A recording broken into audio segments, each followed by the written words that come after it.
Hello, dear students and esteemed learners. Welcome again.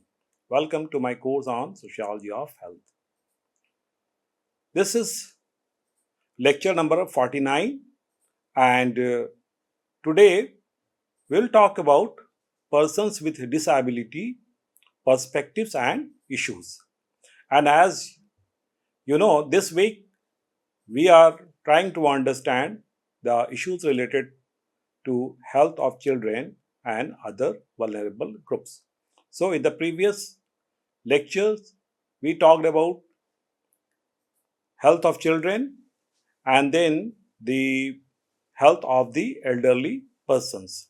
Now, this lecture, we are going to talk about persons with disability and we'll try to understand the various issues with persons with disability. And this is again a very important topic, and then there are so many dimensions related to this, and I have tried to cover a good number of issues related to this. For example, we will discuss on academic perspective related to defining or definition of disability, then World Health Organization's perspective on that, then disability in India, definitions and measurement, then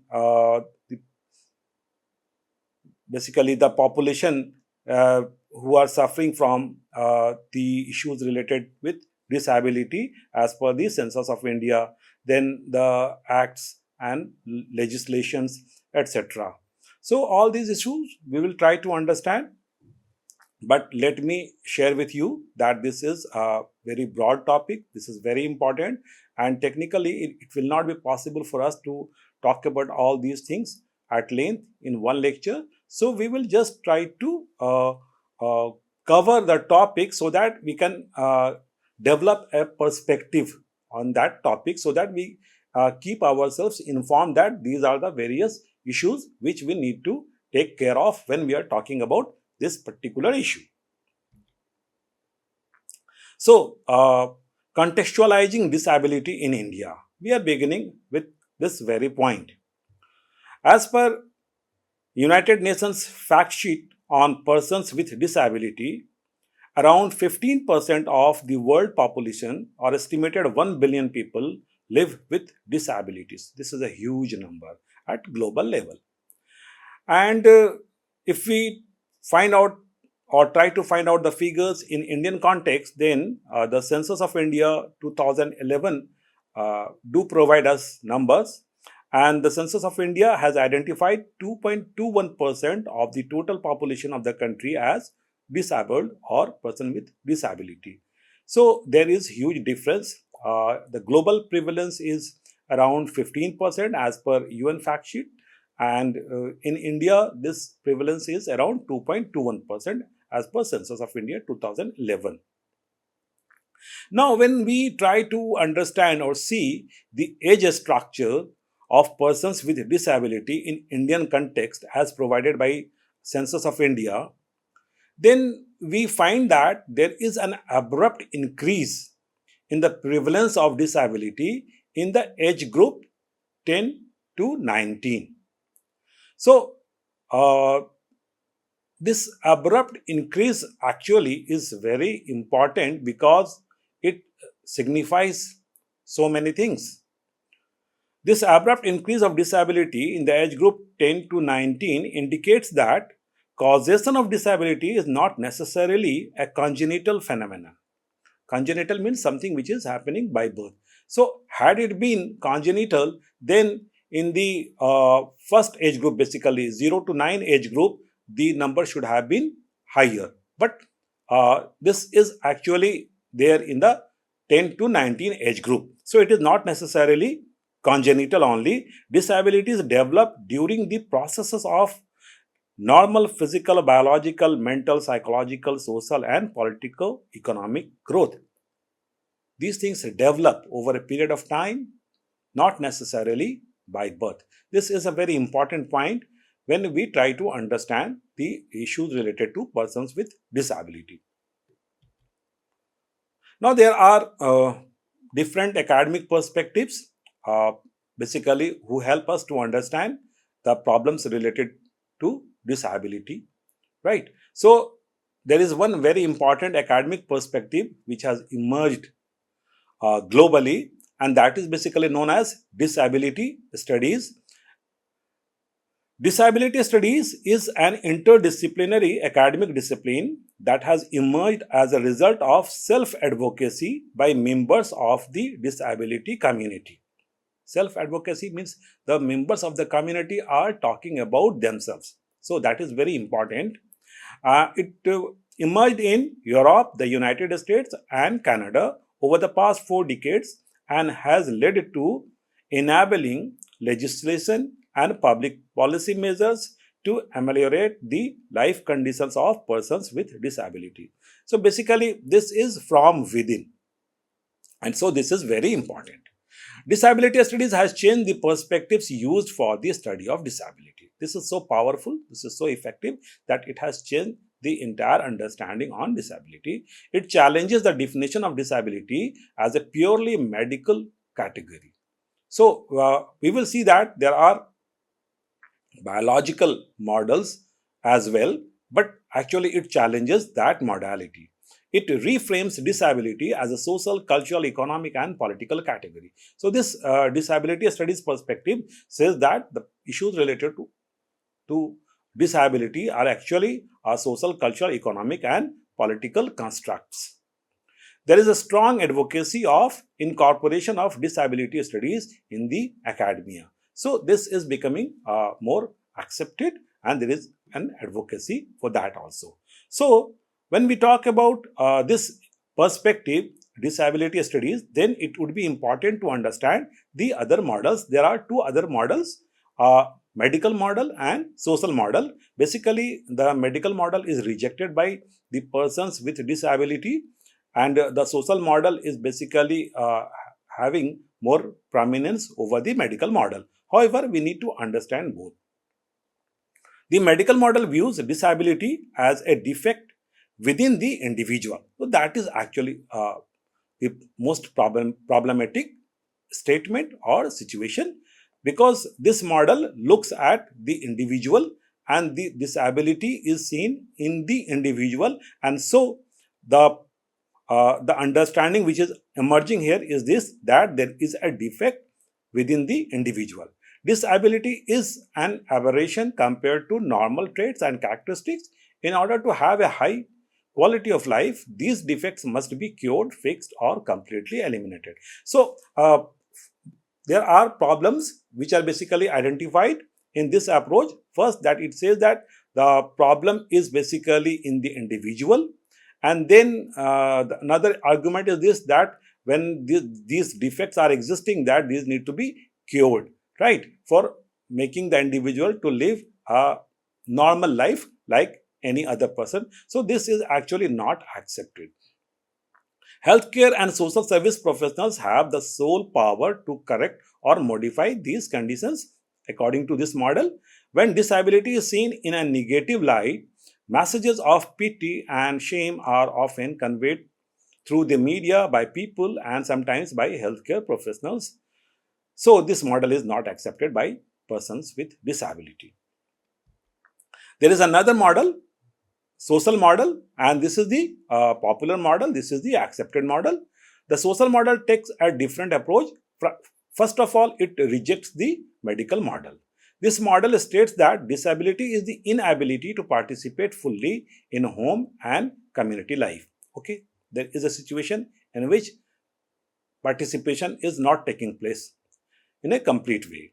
The interaction between functional limitation or impairment and physical and social barriers to full participation create disabling environment. So, this approach basically makes a distinction between the functional limitation or impairment and then disability. From this perspective, when a person is unable to perform certain things, then this is actually a functional limitation or impairment. The social model distinguishes between disability and impairment. Disabilities are restrictions imposed by society. Impairment are the effects of any given condition. So, if there is certain issue with a particular individual because of which he is unable to perform certain functions. So this is basically a functional limitation, or it is a kind of impairment. This is not a disability. Rather, when the society basically is unable to make the right kind of environment for that very person or for those group of people, then basically that lack of or that inability of the society to incorporate the persons with some sort of impairment, actually that is what is making or creating that kind of disability. The solution, according to this model, lies not in fixing the person but in changing our society. Basically, because it is the society which is creating the restrictions. The society has not created the enabling environment. So, the problem is lying with the society and not with the individual. So, that kind of understanding is there, and that is why this is also very much accepted. The medical care, for example, should not focus on cures or treatment in order to rid our bodies of functional impairments. Instead, this care should focus on enhancing our daily functions in society. The social model calls for an end to discrimination and oppression against people with disabilities through education, accommodation, and universal design. So, basically, this social model is developed by persons with disability, and that is basically at a larger level is known as the disability studies that we talked about, and that is basically making an advocacy for this social model perspective at a larger level, and they want the policies and legislation to take care of this approach or this perspective. And this is basically negating the medical model, although the interventions made by the medical sciences in making the things better or making certain things improve is an acceptable thing, but the identity that is created basically, that is problematic, right? So it's again an issue related to identity. So I think we discussed these things. While the social model does not reject medical knowledge and technology in dealing with the problem of bodily impairment, it shifts the spotlight of research and advocacy to analyze how society disables its impaired members. So, the most important thing here is this, that it is the society that disables the impaired members. So, it is not the person who is having the disability, it is the society which is creating that disability for the person who is having certain functional limitation or impairment.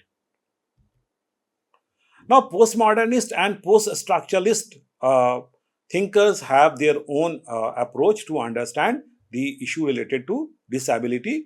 And this is very important because as a student of sociology, we all know that the last 3 decades, post-structuralist and postmodernist views have dominated. Right. And initially, basically, we discussed Foucault also, and that is also a post-structuralist. And we have discussed the post-structuralist perspective also when we were discussing the theoretical perspective in sociology of health. So, we need to look at the thing from this perspective also. Postmodernist and post-structuralist disability researchers shift the primary focus of analysis from socio-structural determinants to linguistic, discursive, and cultural practices. Rather than configuring it as a fixed essential category with a definite genesis in capitalist social formation, these perspectives look at disability through the categories of power, knowledge, social construction, and individual agency. So, as we try to understand Foucauldian perspective, where Foucault is talking about knowledge and power, and basically how that these components decide the discourse in the society. So, extension of that perspective is visible in this particular situation also, that discourses are built basically, and these are not fixed entity. So, these are actually changing, evolving, dynamic, and not fixed entity, and a kind of social construction is always taking shape. Further, new disability studies and critical disability studies highlight the counter-normative and counter-hegemonic spirit of engaging with disability as a historical, social, cultural, and epistemic reality that goes beyond medical management and rehabilitation, social mainstreaming, and cultural acceptance of individual with disability. So there are counter arguments basically, and these arguments literally say that some disability is a kind of social construction, and when the dominant society or the mainstream society basically is dealing with the persons with those functional limitations, then a power structure is coming into existence, and this is how things basically take shape. And because the situations keep changing, so these identities or these situations are also evolving or keep changing. Then we come to a more pragmatic definition given by World Health Organization on disability. Pragmatic in the sense that World Health Organization has been giving working definitions so that whatever intervention could be made by medical sciences or healthcare agencies, that intervention could be made. So they have differentiated all these concepts which are often considered or used interchangeably by certain or the one or the other model. According to World Health Organization, disability is an umbrella term covering impairments, activity limitations, and participation restrictions. So basically, they are visualizing three different types of situation. One is related to impairment, second is related to activity limitation, and the third one is related to participation restrictions. An impairment is a problem in body function or structure. An activity limitation is a difficulty encountered by an individual in executing a task or action, while a participation restriction is a problem experienced by an individual in involvement in life situation. So all three different situations which are actually covered under the umbrella term disability.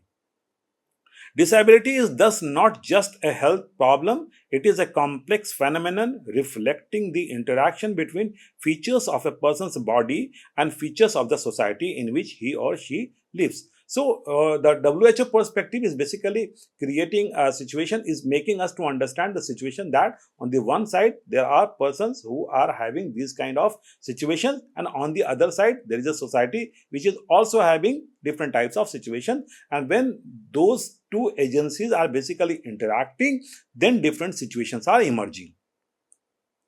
Overcoming the difficulties faced by people with disabilities requires intervention to remove environmental and social barriers. So, WHO argues that there are actually environmental and social barriers. These barriers restrict or create restrictions on the persons who are having certain issues in the form of the three things that we have just discussed, like impairment or activity limitation or participation restriction. So it is basically the issue with the society because of which these situations are not getting accommodated. So the problem is lying in the capacity of the society to accommodate, and so there are environmental and social barriers. Now, disability in India, definition and measurement. So in India, basically, there are specific kind of provisions and definitions, which is basically the official position also. Now we need to discuss the concept of disability in the context of India. So in India, there is an official definition and there is an approach to measure the disability. And basically, I have included certain paragraph from a very important report that is published by Ministry of Statistics and Program Implementation, Government of India, and the report is titled as Disabled Persons in India, a Statistical Profile 2016. And basically this report defines disability, and according to this report, from the conceptual point of view, there is no universal definition of what constitutes a disability or of who should be considered as having a disability. So, this report published by Government of India categorically says that at the conceptual level, there is no universal definition of what constitutes a disability or who should be considered as having a disability. Moreover, there is no one static condition of disability. That means there are multiple situations. A disability is a result of the interaction between a person with a health condition and a particular environmental context. Individuals with similar health conditions may not be similarly disabled or share the same perception of their disability depending on their environmental adaptation. So, there are persons with certain health condition. Now, depending upon the environmental situation, the person interact or behave in a specific way. Disability is not an all or nothing phenomenon but involves degrees of difficulty, limitation, or dependence ranging from slight to severe. So, primarily, this report concludes that disability is not a static situation.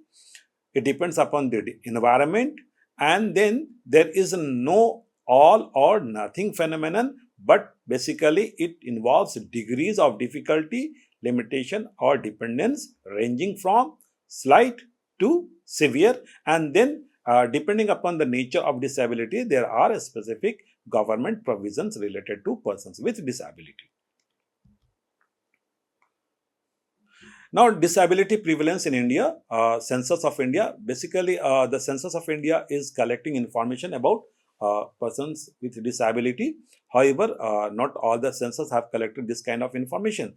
Here, I have included basically the historical perspective, which tells us that how many census have included the information. If we look at the census conducted recently in Census 1981, information on three types of disability: totally blind, totally crippled, and totally dumb was collected. Then the question on disability was dropped in Census 1991. In Census 2001, the question was again included and information on five types of disability: disability in seeing, in speech, in hearing, in moving, and mental disability was collected. And then in Census 2011, information on 8 types of disability: disability in seeing, in hearing, in speech, in movement, in mental retardation, in mental illness, any other, and multiple disability has been collected. That means the census is also having a dynamic approach. The way basically the problems are getting reported or identified, that very way it is broadening the scope.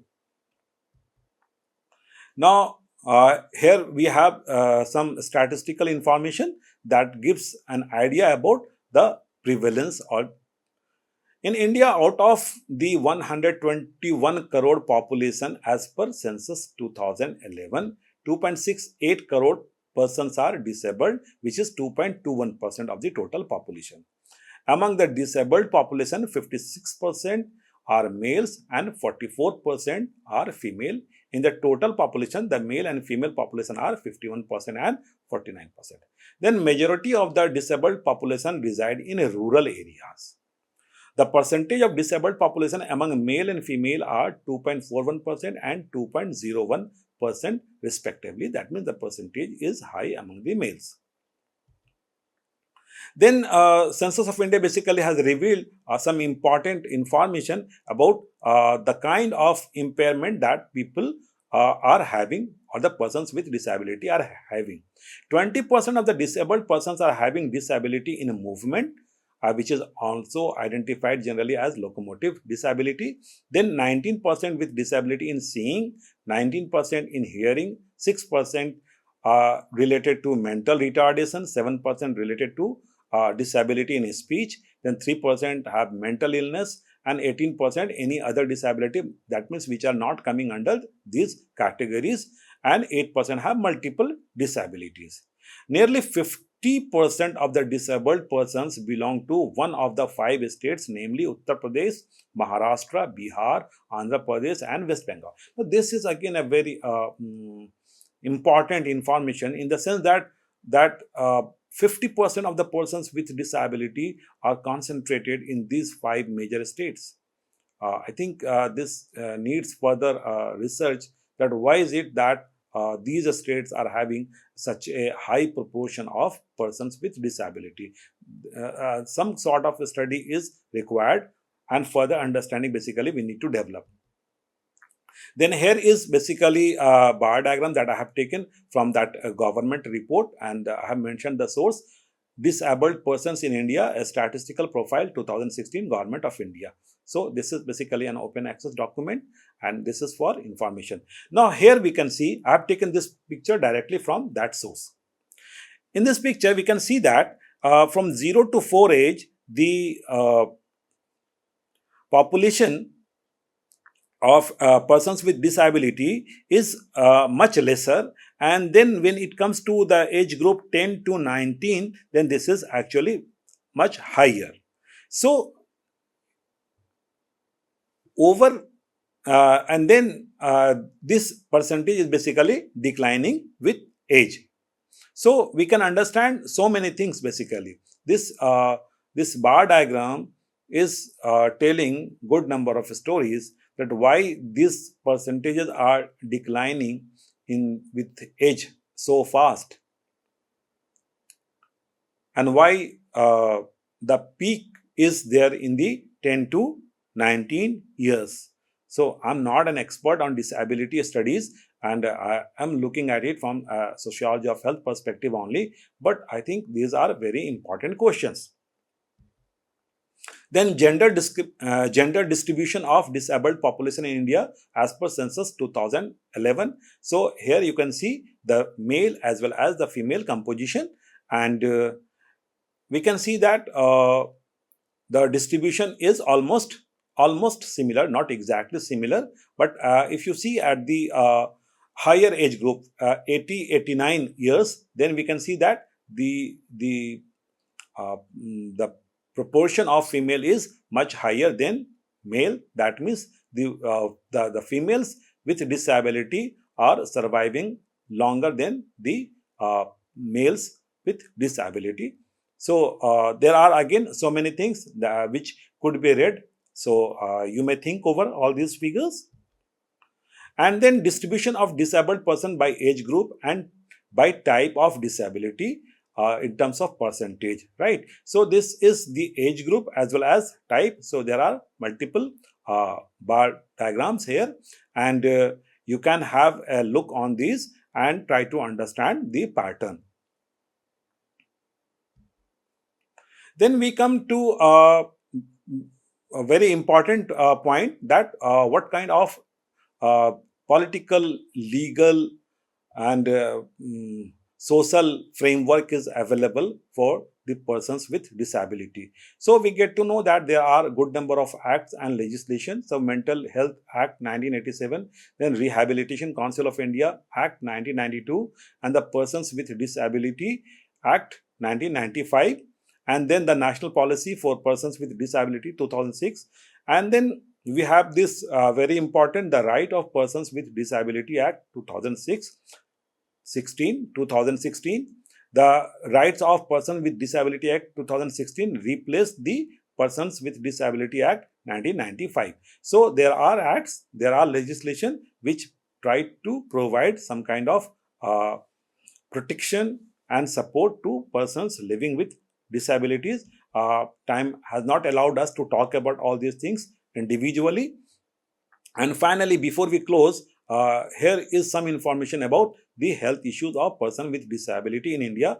I have taken this information from a research paper published by Senjam and Singh, and I have mentioned the reference, and I recommend the students to read that paper also, because that is informative.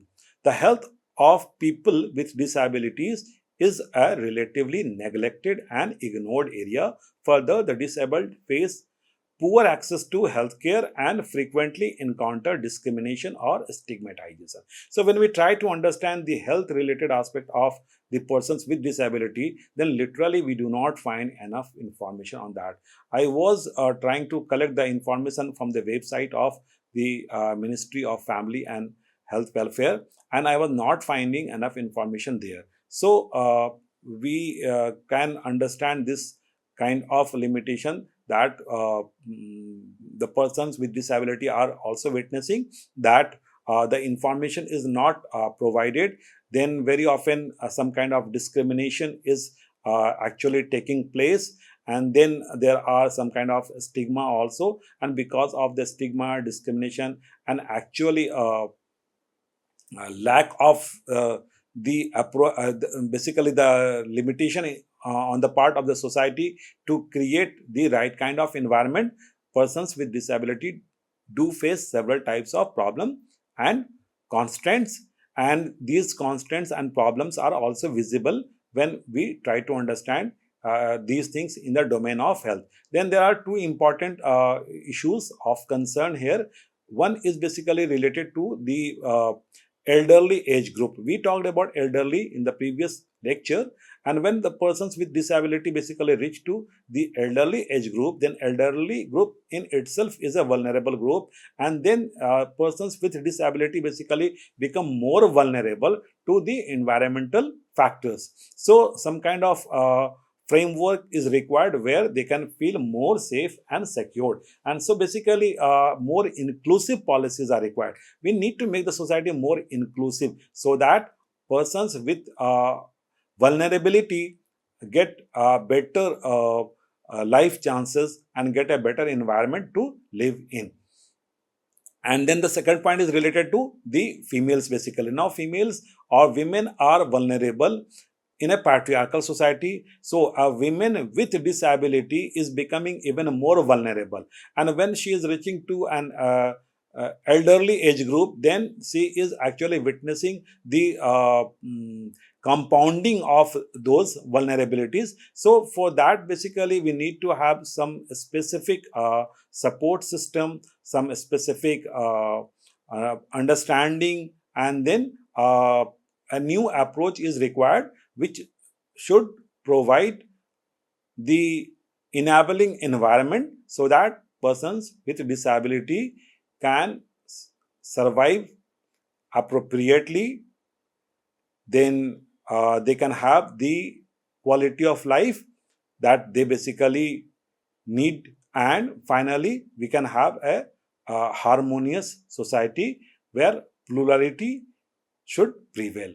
So with these words, I would like to conclude this lecture, and before that I would like to acknowledge that there are several other things which could have been talked about or which need to be talked about, but because of the constraints of time and basically availability of contents also, we could not include all those things. So if you are interested, you can explore the things further, and I have mentioned basically a few further readings here, and of course there are websites from which I have taken the information. So try and understand all those things and have your own viewpoint. So thank you very much for being with me, and we will meet in the next lecture. Take care.